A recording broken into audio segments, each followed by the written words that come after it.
ओम साईराम।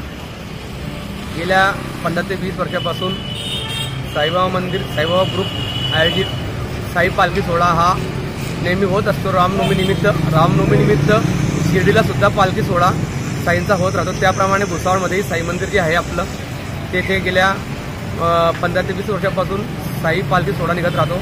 पालखी सोहळ्यामध्ये साईंच्या पालखीचे आणि पादुकाचे दर्शन भुसावळकरांना व्हावे म्हणून आम्ही साईंची पालखी ही साईबाबा मंदिर आयटीआय शेजारून नाटा कॉलेज तसंच तुमचं English school municipal high school Bharat medical त्यापुढे अप्सरा चौक नंतर मणिमाता मंदिर बाटा चौक असं करत परत आम्ही आपल्या बाजारपेठ पोलीस स्टेशनपासून तर TV टावरचे जे साई मंदिर आहे तिथं आम्ही प्रत्येक वर्षी साईच्या पालखीचं समर्पण करतो।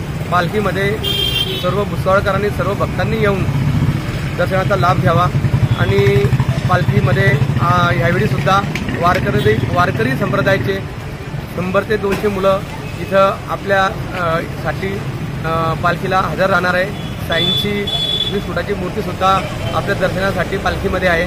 तरी भुसावळकरांनी साई भक्तांनी आपण येऊन साईंच्या दर्शनाचे लाभ घ्यावे हीच विनंती।